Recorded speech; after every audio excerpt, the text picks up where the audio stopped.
ಗೊತ್ತಿಲ್ಲ, ನಾನು ಪೇ ಮಾಡಲ್ಲ ಅಂದಿದ್ದೀನಿ. ಅವ್ರು ಪೇ ಮಾಡಬೇಕು ಅಂದಿದ್ದಾರೆ, ನಾನು ಪೇ ಮಾಡಲ್ಲ. ಕ್ಲೈಮ್ ಆಗಲ್ಲ. ಫಾಲ್ಟ್ ಯಾರ್ದು? ವಾರಂಟಿ ಟೈಮಲ್ಲಿ ನಾನು ಇನ್ಫಾರ್ಮ್ ಮಾಡಿದ್ದೆ, ಬ್ರೇಕ್ ಮಾಡಿರೋದು ನೀವು, ರೀಪ್ಲೇಸ್ ಮಾಡಿಕೊಡೋ ರೆಸ್ಪಾನ್ಸಿಬಿಲಿಟಿ ನಿಮ್ಮದು. ವಾರಂಟಿ ಕ್ಲೈಮ್ ಮಾಡಿದ್ದಿದ್ರೆ ನಿಮ್ಮದೇನು ಹೋಗ್ತಿತ್ತು? ಕ್ಲೈಮ್ ಮಾಡಿದರೆ ಆಗಿತ್ತು, ಒಂದು ಪಾರ್ಟ್ ಬರ್ತಿತ್ತು, ಹಾಕ್ಕೊಡ್ಬೋದಿತ್ತು. ನೀವು ನನಗೆ ಇನ್ಫಾರ್ಮ್ ಮಾಡಿಲ್ಲ, ಆಮೇಲೆ ಅಂತೀರ ನೀವೇ ಬಂದಿಲ್ಲ.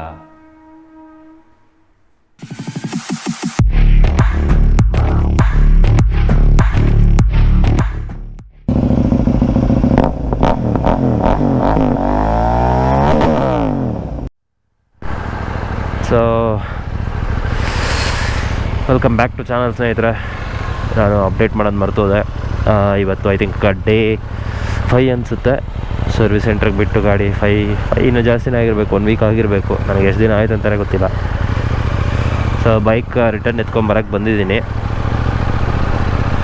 ಸೊ ಏನಪ್ಪ ಸ್ಟೋರಿ ಅಂದರೆ, ಸೊ ಗಾಡಿ ಏನು ರೆಡಿ ಆಗಿಲ್ಲ, ಬರೀ ಸರ್ವಿಸ್ ಮಾಡಿದ್ದಾರೆ.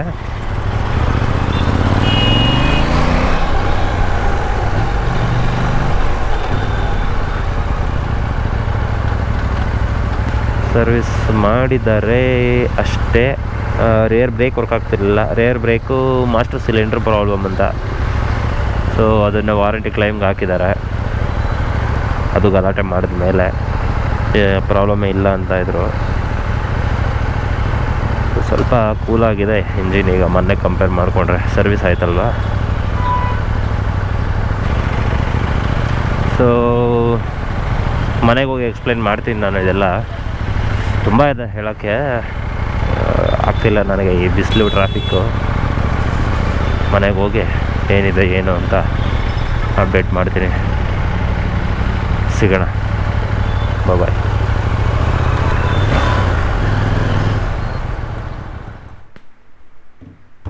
So welcome back. ಮನೆಗೆ ಬಂದೆ ನಾನು, ಬಟ್ ವಿಡಿಯೋ ಮಾಡಿಲ್ಲ. ಇದು ಇವತ್ತೇ ಶೂಟ್ ಮಾಡ್ತಾಯಿದ್ದೀನಿ ನಾನು. ಸೊ ಒಂದಷ್ಟು ರೀಪ್ಲೇಸ್ ಬಂದು ನೋಡಿದೆ ನಾನು. ಬ್ರೋ ಅಲ್ಲೋಗಿ ಸರ್ವಿಸ್ ಚೆನ್ನಾಗಿ ಮಾಡ್ತಾರೆ, ಇಲ್ಲೋಗಿ ಸರ್ವಿಸ್ ಚೆನ್ನಾಗಿ ಮಾಡ್ತಾರೆ,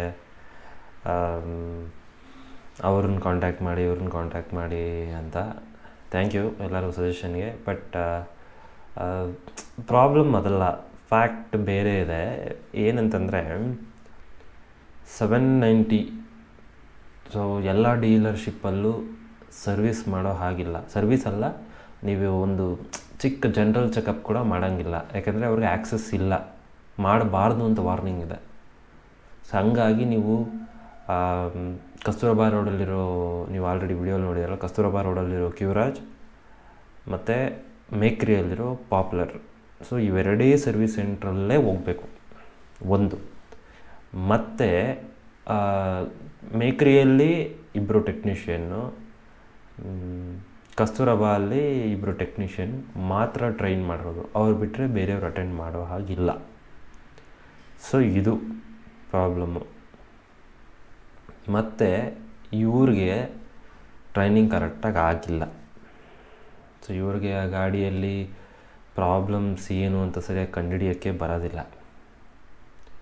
ಸೊ ಅದೊಂದು ಪ್ರಾಬ್ಲಮ್ಮು.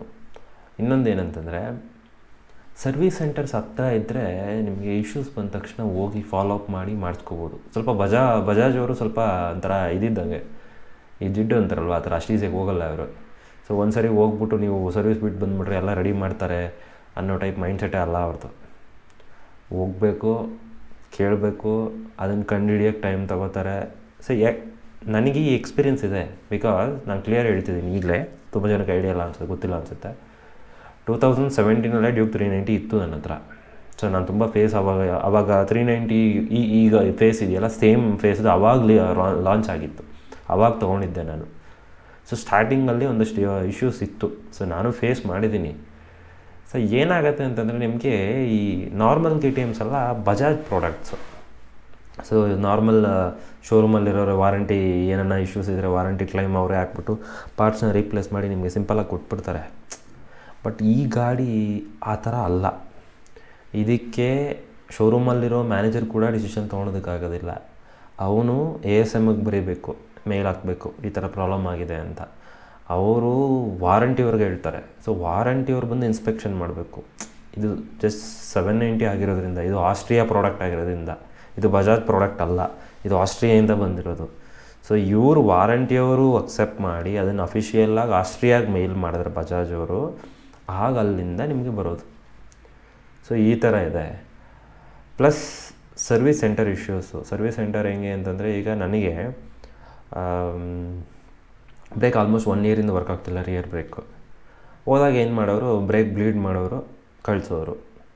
ಸೊ ಇದು 2-3 ಸರಿ ಹಿಂಗೆ ಆಯಿತು. ನಾನು ಹೇಳ್ತಾನೆ ಇದ್ದೀನಿ, ಅವರು ಇಗ್ನೋರ್ ಮಾಡ್ತಾನೆ ಬರ್ತಾರೆ. ಇಲ್ಲ ಸರ್ ಹೋಗುತ್ತೆ, ಇಲ್ಲ ಈ ಸರಿ ಮಾಡಿಕೊಟ್ಬಿಡ್ತೀವಿ, ಈ ಥರ ಮಾಡಿಕೊಂಡು ಅದನ್ನು ಡ್ರ್ಯಾಗ್ ಮಾಡಿಕೊಂಡೇ ಬಂದರು. ಇನ್ನೊಂದು ಶೋರೂಮ್ ಹತ್ರ ಇಲ್ಲ, ಸರ್ವಿಸ್ ಸೆಂಟ್ರ್ ಹತ್ರ ಇಲ್ಲ. ಹಂಗಾಗಿ ನಾನು ಪ್ರತಿ ಸರಿನೂ ಹೋಗೋಕ್ಕಾಗಲ್ಲ. ಅದೊಂದು ಮೇಜರ್ ಪ್ರಾಬ್ಲಮ್ ಅದೇ. ಸರ್ವಿಸ್ ಸೆಂಟ್ರ್ ಹತ್ರ ಇದ್ದರೆ ಫಾಲೋ ಅಪ್ ಮಾಡ್ಬೋದು, ಹೋಗ್ತಾ ಇರ್ಬೋದು. ಈಗ ನನಗಾಗಿರೋ ಎಕ್ಸಾಂಪಲ್ಲು, ಹೋಗಿ ಬಂದಿರ್ತೀನಿ ನಾನು, ಇಶ್ಯೂ ಮತ್ತೆ ಬಂದಿರುತ್ತೆ ಮನೆಗೆ ಬರೋಷ್ಟರಲ್ಲಿ. ಫೋನ್ ಮಾಡಿ ಕೇಳಿದ್ರೆ ತೊಗೊಂಬಂದ್ಬಿಡಿ ಸರ್ ಗಾಡಿ ಅಂತಾರೆ. ಇಲ್ಲಿಂದ ಸಿಟಿಗೆ ಹೋಗಿ ಇವ್ರದ ಹತ್ರ ಅಲ್ಲಿ ಸರ್ವಿಸ್ ಹತ್ರ ಬಿಟ್ಟು ಇಲ್ಲ ರಿಪೇರ್ ಮಾಡಿಸ್ಕೊಂಡ್ಬಂದರೆ 1 ಡೇ ಫುಲ್ ಹೋಯಿತು. ಸೊ ಸಿಂಪಲ್ ಇಲ್ಲ, ಅವರು ಹೇಳೋಷ್ಟು ಸಿಂಪಲ್ಲಾಗಿ ಬನ್ನಿ ಸರ್ ಅಂದ ತಕ್ಷಣ ಹೋಗೋಕ್ಕಾಗಲ್ಲ. ಫಸ್ಟ್ ಆಫ್ ಆಲ್ 790 ನೀವು ಸ್ಟ್ರೈಟ್ ಅವೇ ಹೋಗ್ಬಿಟ್ಟು ಸರ್ವಿಸ್ ಮಾಡಿ ಅಂದರೆ ಮಾಡಲ್ಲ. ಅಪಾಯಿಂಟ್ಮೆಂಟ್ ತೊಗೋಬೇಕು. ಅಪಾಯಿಂಟ್ಮೆಂಟ್ ತೊಗೊಂಡು ಟೆಕ್ನಿಷಿಯನ್ ಇದ್ದಾನೆ ಅಂದರೆ ಹೋದರೆ ಸರ್ವಿಸ್ ಮಾಡ್ಕೊಳ್ಳೋದು. ಸೊ ಈ ಥರ ಇರಬೇಕಾದ್ರೆ ನೀವು ಕರೆಕ್ಟಾಗಿ ವೆಹಿಕಲ್ ಏನು ಪ್ರಾಬ್ಲಮ್ ಇದೆ ಅಂತ ಕಂಡುಹಿಡಿದು ಕ್ಲಿಯರ್ ಮಾಡಿಕೊಡ್ಬೇಕು. ಫಸ್ಟ್ ಆಫ್ ಆಲ್ ನೀವು ಅದು ಮಾಡ್ತಿಲ್ಲ. ಪ್ರಾಬ್ಲಮ್ಮನ್ನು ನಾವೇ ಕಂಡುಹಿಡಿದು ಹೇಳ್ತಾ ಇದ್ದೀವಿ, ಅದಕ್ಕೆ ಸೊಲ್ಯೂಷನ್ ಕೊಡ್ತಿಲ್ಲ ನೀವು. ಸೊ 1 ಇಯರಿಂದ ಫೈಟ್ ಮಾಡಿ, ಈಗ ನೋಡಿ ನೋಡಿ ನೋಡಿ ತಲೆ ಕೆಟ್ಟು ಈಗ ಗಲಾಟೆ ಮಾಡಿ ASMಗೆ ಕಂಪ್ಲೇಂಟ್ ಮಾಡಿದ ಮೇಲೆ ಈಗ ಅವರು ಇನ್ನೊಬ್ಬರ ಕೈಯಲ್ಲಿ ಇನ್ಸ್ಪೆಕ್ಷನ್ ಮಾಡಿಸಿ ಈಗ ಹೌದು ರೇರ್ ಬ್ರೇಕ್ ಇಶ್ಯೂ ಇದೆ, ರೀಪ್ಲೇಸ್ ಮಾಡಿಕೊಡ್ತೀವಿ ಅಂತ ಈಗ ಹೇಳಿದ್ದಾರೆ. ಸೊ ಇದೇ ಪ್ರಾಬ್ಲಮ್ಮು. ಈಗ ನೀವು ಮೊನ್ನೆ ನೋಡ್ದಂಗೆ ಸರ್ವಿಸ್ಗೆ ಹೋಗಿಬಿಟ್ಟೆ, ನಾ ಹೇಳಿ ಬಂದೆ ಕೂಲೆಂಟು ನಾನು ಹಾಕಿರೋದು ಇಂಜಿನ್ ಐಸು, ಅದು ನಿಮ್ಮ ಹತ್ರನೇ ಚೇಂಜ್ ಮಾಡಿಸಿರೋದು, ನೀವು ಟಾಪಪ್ ಏನು ಮಾಡಬೇಡಿ ಇಂಜಿನ್ ಐಸ್ ಇರೋದು ಅಂತ. ಆದರೂ ಕೂಲೆಂಟ್ ಟಾಪಪ್ ಮಾಡಿ ಕೂಲೆಂಟ್ ಹಾಳು ಮಾಡಿದ್ರು. ಸೊ ಇಷ್ಟು ನೆಗ್ಲೆಕ್ಟ್ ಇದ್ದಾಗ ಏನು ಮಾಡೋಕ್ಕಾಗುತ್ತೆ? ಇದೊಂದೇ ವಿಷಯದಲ್ಲೇ ಅಲ್ಲ, ತುಂಬ ಇದೆ ಈ ಥರ. ನೀವು ಹೇಳಿ ಬಂದ್ರೂ ಅವ್ರ ಪಾಡ್ಗೆ ಅವ್ರು ಏನೋ ಒಂದು ಸರ್ವಿಸ್ ಮಾಡಿಟ್ಟಿರ್ತಾರೆ. ಸೊ ನಾನು ಹೇಳಿ ಬಂದಿದ್ದೆ, ನನಗೆ ಇಶ್ಯೂಸ್ ಮೇಯ್ನ್ ಬ್ರೇಕ್ ಇಶ್ಯೂ ಇದೆ, ಇದೆಲ್ಲ ಸಾಲ್ವ್ ಆಗಬೇಕು ನನಗೆ. ಆ ಇಶ್ಯೂಸ್ ಸಾಲ್ವ್ ಆದರೆ ನಾನು ಗಾಡಿ ತೊಗೊಂಡೋಗೋದು ಅಂತ. ನೆಕ್ಸ್ಟ್ ಡೇನೇ ಫೋನ್ ಮಾಡಿದ್ರು, ಸರ್ವಿಸ್ ಆಗಿದೆ ಬನ್ನಿ ಅಂತ. ನಾನು ಆಗಲೂ ಹೇಳಿದೆ, ಒಂದು ಇಶ್ಯೂ ಸಾಲ್ವ್ ಆಗಿಲ್ಲ ನಾನು ಗಾಡಿ ತೊಗೊಂಡೋಗಲ್ಲ ಅಂತ. ಇಲ್ಲ ಸರ್ ಬನ್ನಿ ಅಂತಾರೆ. ಯಾರೀಗ ಅವತ್ತು 1 ಡೇ ಹೋಯ್ತಾ, ಅದಾದಮೇಲೆ ಚೆಕ್ ಮಾಡೋಕ್ಕೆ ಹೋದೆ, ಅವತ್ತು 1 ಡೇ ಹೋಯ್ತಾ, ಗಾಡಿ ವಾಪಸ್ ರಿಟರ್ನ್ ತೊಗೊಂಬರೋಕ್ಕೆ ಹೋದೆ, ಅದೊಂದು ಡೇ ಹೋಯ್ತಾ ನನಗೆ. ಈಗ ಮತ್ತೆ ಆ ವಾರಂಟಿ ಪಾರ್ಟ್ಸು ಬಂದಮೇಲೆ ಮತ್ತೆ ಅವತ್ತು ಹೋಗಬೇಕು. ಸೊ 1 ಡೇ ಈ ಥರ ಟೈಮ್ ಹೋಗ್ತಾ ಇರುತ್ತೆ, ಟೈಮ್ ಹಾಳಾಗ್ತಾ ಇರುತ್ತೆ. ಡೀಲರ್ಶಿಪ್ಪು ಸರ್ವಿಸ್ ಸೆಂಟ್ರ್ ಹತ್ರ ಇದ್ದರೆ ಈ ತೊಂದರೆ ಆಗೋದಿಲ್ಲ. ಪ್ಲಸ್ ಏನು ಬ್ರೋ ನೀವು ಆಚೆ ಕಡೆ ಮಾಡಿಸ್ಬಿಡ್ಬೋದಲ್ವ, ಅದಲ್ಲ ಇದಲ್ಲ. ಆಚೆ ಕಡೆ ಅಂದರೆ ಈಗ ನೋಡಿ, ನನಗೆ ಬ್ರೇಕ್ ಸರಿಯಾಗಿ ವರ್ಕ್ ಆಗ್ತಿಲ್ವಲ್ಲ, ನಾನೇನು ಅಂದ್ಕೊಂಡೆ ಬ್ರೇಕ್ ಏನು ನೀಟಾಗಿ ಪಂಪ್ ಮಾಡಿಲ್ಲ ಇವರು ಅಂತೇಳಿ ಆಚೆ ಕಡೆ ಮಾಡಿಸ್ದೆ. ಒಳ್ಳೆ ಡಾಟ್ 5.1 ಬ್ರೇಕ್ ಫ್ಲೂಯಿಡ್ ಹಾಕಿ ಮಾಡಿಸ್ದೆ. ಬ್ರೇಕ್ ವರ್ಕ್ ಆಗಿಲ್ಲ. ಆವಾಗ ಅವ್ರು ಕನ್ಫರ್ಮ್ ಮಾಡಿದ್ರು, ಇಲ್ಲ ಇದು 100% ಮಾಸ್ಟರ್ ಸಿಲಿಂಡ್ರು ಹೋಗಿದೆ ಅಂತ. ಸೊ ನಾನು ಕಸ್ತೂರಬಾಗೂ ಹೋಗಿದ್ದೀನಿ, ಕಿವಿರಾಜ್ಗೂ ಹೋಗಿದ್ದೀನಿ. ಅಂದರೆ ಮೇಕರಿಗೆ ಕಸ್ತೂರಬಾ ರೋಡ್ 2 ಸರ್ವಿಸ್ ಸೆಂಟ್ರಿಗೂ ಹೋಗಿದ್ದೀನಿ, ಬ್ರೇಕ್ ಚೆಕ್ ಮಾಡಿಸಿದ್ದೀನಿ. 2 ಕಡೆ ಸಾಲ್ವ್ ಮಾಡಿಕೊಟ್ಟಿಲ್ಲ. ಅದಾದಮೇಲೆ ಔಟ್ಸೈಡ್ ಚೆಕ್ ಮಾಡಿಸಿ ನಾನು ಕನ್ಫರ್ಮ್ ಮಾಡ್ಕೊಂಡ್ಮೇಲೆ ಈಗ ಹೋಗಿದ್ದು ಮಾಡಿದ್ದು. ಸೊ ಈಗ ಮಾಸ್ಟರ್ ಸಿಲಿಂಡ್ರು ಆಚೆ ಚೇಂಜ್ ಮಾಡ್ಸೋಕ್ಕಾಗಲ್ಲ. ಯಾಕೆ ಅಂತಂದರೆ, ಒಂದು ಎಕ್ಸ್ಟೆಂಡೆಡ್ ವಾರಂಟಿ ನಾನು ತೊಗೊಂಡಿದ್ದೀನಿ. 2ನೇದು ನಿಮಗೆ ಈ ಗಾಡಿ ನೀವು ಅಂದ್ಕೊಂಡಾಗೆ 390, 200 ಥರ ಪಾರ್ಟ್ಸ್ ಕಾಸ್ಟ್ ಅಲ್ಲ. ಫಾರ್ ಎಕ್ಸಾಂಪಲ್ ಹೇಳ್ತೀನಿ ನಿಮಗೆ, 3000 ರೂಪೀಸ್ ಏರ್ ಫಿಲ್ಟ್ರ್. ಈಗ ಕ್ಲಚ್ ಕೇಬಲ್ ನಂದು ಹಾರ್ಡ್ ಆಗಿತ್ತಲ್ವ, ಅದು ಕ್ಲಚ್ ಕೇಬಲ್ ಹೋಗಿದೆ. Clutch cable 4000 rupees. So imagine, normal ಒಂದು ಕ್ಲಚ್ ಕೇಬಲ್ ಏರ್ ಫಿಲ್ಟ್ರ್ ಎಷ್ಟು ಕಾಸ್ಟ್ ಇದೆ ಅಂದರೆ, ನಿಮಗೆ ಈ ಬೇರೆ ಪಾರ್ಟ್ಸ್ ಎಷ್ಟು ಕಾಸ್ಟ್ಲಿ ಇರುತ್ತೆ ಅಂತ ನೀವೇ ಇಮ್ಯಾಜಿನ್ ಮಾಡ್ಕೊಳ್ಳಿ. ಪಾರ್ಟ್ಸ್ ಕಾಸ್ಟ್ ನನಗೆ ಇನ್ನೂ ಗೊತ್ತಿಲ್ಲ, ಬಟ್ ಇದಕ್ಕೆ ಕಂಪೇರ್ ಮಾಡಿದ್ರೆ ನೀವೇ ಇಮ್ಯಾಜಿನ್ ಮಾಡ್ಕೊಳ್ಳಿ ಎಷ್ಟು ಕಾಸ್ಟ್ಲಿ ಇರುತ್ತೆ ಅಂತ. ಸೊ ಹಂಗಿದ್ದಾಗ ನಾನು ಸುಮ್ಮನೆ ಹೋಗ್ಬಿಟ್ಟು ಆಚೆ ಕಡೆ ಪಾರ್ಟ್ಸು ಸಿಗಲ್ವಲ್ಲ ನಿಮಗೆ. ಫಸ್ಟ್ ಆಫ್ ಆಲ್ ಬರೀ ನನಗೇನೋ ಚೈನ್ ನೀಟಾಗಿ ಅಡ್ಜಸ್ಟ್ ಮಾಡಿಕೊಟ್ಟಿಲ್ಲ, ಚೈನ್ ಕ್ಲೀನ್ ಮಾಡಿಕೊಟ್ಟಿಲ್ಲ, ಬೈಕ್ ವಾಶ್ ಮಾಡಿಕೊಟ್ಟಿಲ್ಲ ಅಂತ ನಾನೇನು ಸರ್ವಿಸ್ ಸೆಂಟರ್ ಪ್ರಾಬ್ಲಮ್ ಅಂತ ಹೇಳ್ತಿಲ್ಲ. ಮೇಜರ್ ಇಶ್ಯೂಸ್ ಇದೆ. ಹಾಗಾಗಿನೇ ಮತ್ತು ನಿಮಗೆ ನೀವು ಆಚೆ ಕಡೆ ಏನಾರ ಮಾಡಿಸಿದ್ದೀರಿ ಅಂದರೆ ವಾರಂಟಿ ಕೊಡಲ್ಲ ಅನ್ನೋದು, ಬ್ರೇಕ್ ಪ್ಯಾಡ್ ಅದನ್ನು ಬೇರೆ ಹಾಕಿದ್ರೆ ಅಂದರೆ ವಾರಂಟಿ ಕೊಡಲ್ಲ ಅನ್ನೋದು. ಸೊ ಇವ್ರಿಗೆ ಆಸ್ಟ್ರಿಯಾ ಅವ್ರ ಜೊತೆ ಹ್ಯಾಂಡಲ್ ಮಾಡಿ